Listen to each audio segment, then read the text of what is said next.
seemed like one of your best halves, I would imagine, followed by one of your more frustrating halves. If you could just kind of speak to that. You're talking about first half versus the second half, or the first half just in general? Well, the first half versus the second half is what. Yeah.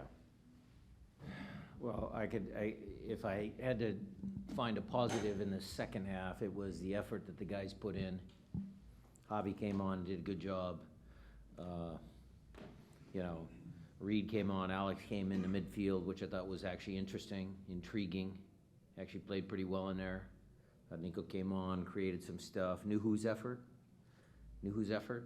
getting up and down. I know one time he was gassed, he couldn't get back, but the kid was trying to help us win games. Jordan playing 3 games in a week. We used to have to take him out of those situations. So, I mean, there's a couple of positives. The negative is that the guys put everything into the game and just give it to them. That's the negative. And it's not just the defending or Leo's yellow cards. The second one was soft, by the way. I saw it.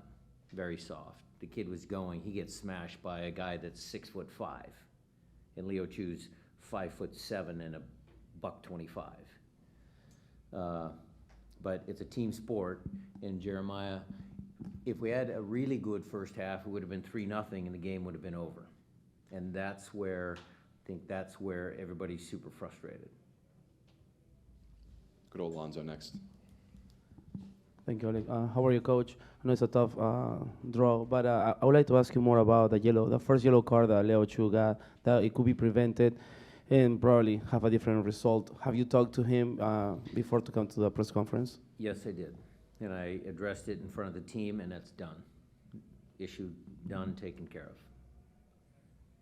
All right, we'll come around to this side of the room. We're going to go to Maz Vida next. Mike's coming for you, Maz. Just bear with us.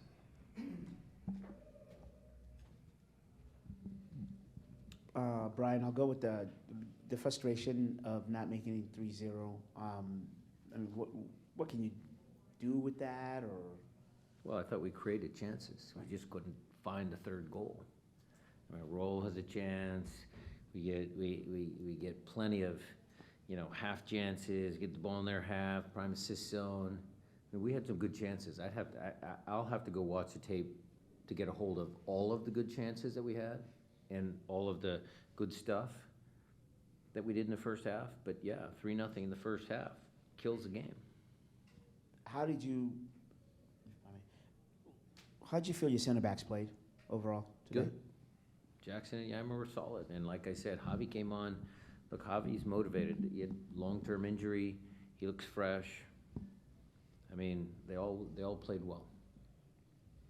Come around over here to Jose, and then I'm going to go over to Zoom after that. Jada, Charlie, I see your hands raised. Thank you. Go ahead, Jose. Tough end to a difficult and jam-packed week. What are some of the things that, from a positive standpoint, that you take away from this stretch of games? Raul scoring. All the stuff I said before in a previous answer, all of those. Good start to the game, on the front foot, good tempo in the first half. I mean, there are some positives, but just I can't quite comprehend them right now. All right, Jada, over to you. Please go ahead and ask your question when you're ready. Thank you. Brian, what was said in front of the team as far as Leo goes and the yellow card? We're not going to discuss that. That's an internal issue. The kid is super, super talented. He's exciting. He loves to play. He's got a smile on his face. He brings joy to the locker room. He brings joy to himself. I mean, players around the world do that. So he'll learn from it. We're going to move past that very quick. That won't happen again. And then, next more, you said you guys are all done with it. So that's why the question is probably looking at it being discussed as you should have done and should have done that. And then, in addition to it, do you feel Jada, you are breaking up a lot. You're breaking up a lot. I don't know if you can re-answer the question or ask the question. Jada, we're going to have to move on, unfortunately. I'm sorry, we can't hear you. If you're able to jump downstairs, we'll be here for a while, and we're happy to take the follow-up. But right now we're having technical difficulties. Apologies. Charlie, I'm going to go to you next. Go ahead, please. Hi, Ryan, can you hear me? Yes, Charlie. I asked this question not to pick on Leo, but just, it's sort of amazing that this rule's been in place for 19 years and players are still taking their shirts off to celebrate, to create this possibility of a situation like this tonight. I mean, it must drive coaches crazy. Why do you think that is? Why does well, the easy answer is it drives coaches crazy because you take a yellow that's preventable. That's the answer. But again, I mean, the kid's going to learn from it. We're going to move past it. It's unfortunate again because, 53rd minute, 53rd minute, I mean, we were thinking about taking him off, but I normally don't make subs that early in the second half. And so he and I have to build that trust, and we talked about it, and we'll get better. Okay, we'll go. Diego's been waiting patiently there, so we'll go over to him next. Buenas noches.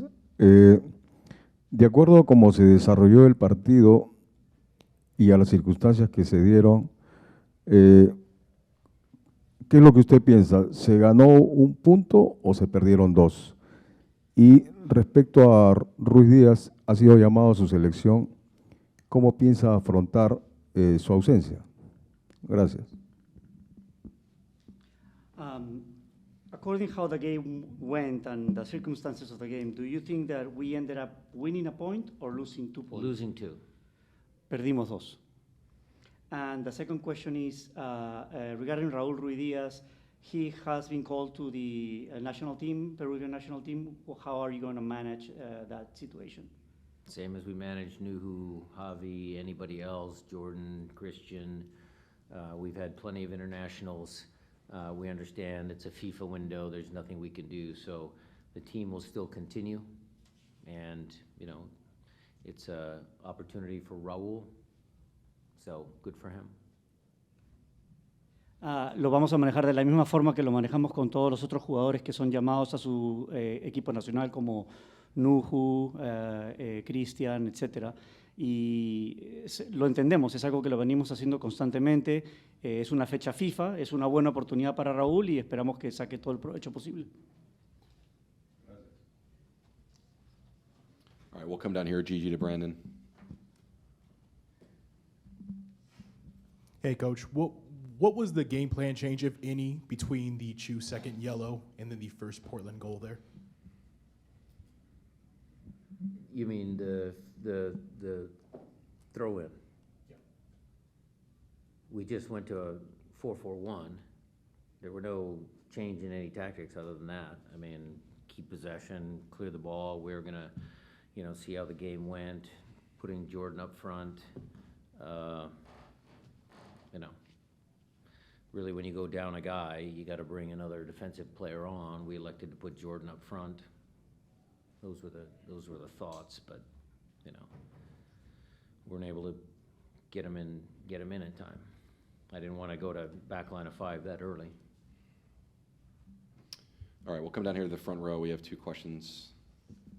We'll go back to back, and then Jeremiah, we'll go over to you for the follow-up. No, right down here, Gigi. Thanks. Hey, Coach, so you have 2 weeks off before the next game against FC Dallas. What is going to be the focus going into those 2 weeks? Well, it'll be a lot of training days. There has to be some tactics, offensively, defensively. There has to be, maybe a day where we really push them like a simulated game. The coaches were already working on that prior to the game. Fitness guys are there. There has to be some enjoyment, small-sided games, tournaments, something that's competitive, just to keep that competitive spirit alive. It's getting close to the playoffs. We'll plan a good 10 days of training. Excellent. Thank you. Right here. After Portland scored their second goal and tied the game up, what did your game plan become at that point? Survival. I mean, they had the momentum. We tried to change it. That's why I brought Javi on again, who I thought did a great job. And then when we play 5 at the back, some people think that's a negative. That's just a defensive formation. But we played that in 2021 with a lot of success. And the reason why it's successful is if you have 3 strong center backs and guys, the wing backs like Alex and Nuhu, that can get up and down the field, and you have a point guy like Jordan, you can get some attacks going, some counterattacks. So the objective was to be a little bit more secure at the back and allow, you know, Alex, Jordan, Nuhu, Nico, maybe they could create something. All right, time for 1 or 2 follow-ups. Jeremiah, go ahead, please. Yeah, was there any consideration given to pulling Chu off at halftime? I guess he had already been warned about a persistent infringement at that point, and I guess just kind of going to the thinking on... That would have been a little harsh, Jeremiah. I mean, look, you guys, we can't blame the kid for the entire loss of 2 points. It's a team sport. Look, he knows better, he should do better. Okay, fine, fair enough. You know me, I'm pretty conservative. If I would have yanked him off, some people might have said, well, why yanking Chu off? Okay, so it's always 50-50. I gotta credit the kid for the goal that he took, because we've talked about Leo Chu and his defending a lot. And he actually understood in that moment that his defending is actually an attacking movement when he pinched inside and he stole the ball. So he was excited. So he's gonna learn from it. We're gonna push past this. And the answer to your question in the 53rd minute, no, I probably wasn't gonna sub him. I have a little more faith in him. You know, we were talking about it on the bench. When do we pull him? But, you know, not at 53. All right, Jada, I'm going to go to you again, hopefully this time without technical difficulties. Go ahead and ask your question if you're able. I guess you kind of answered this other times about this play that they just against Charlie. How much weight There's like some echo. Yeah, Jada, go ahead and just try to text me your question, and I'll see what I can do to get it answered. In the meantime, we can't hear you, unfortunately. I'm sorry. Maz, we'll come around to you.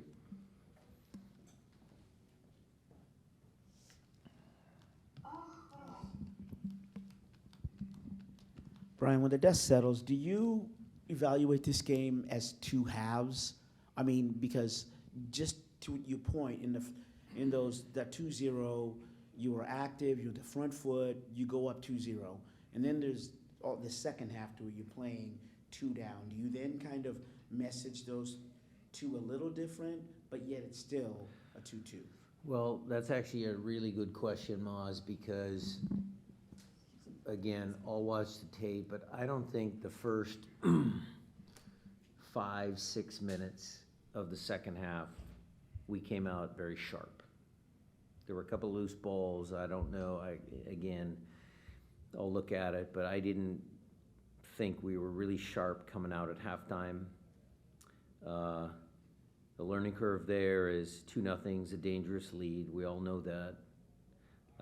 And teams that are capable of doing a lot of damage in playoffs, winning championships, top teams in our league, you know, take 2-0 and make it 3. And so that's the storyline for the second half, maybe.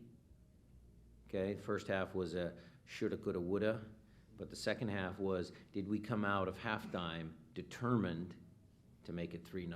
That'll be a question I'm looking for on the tape.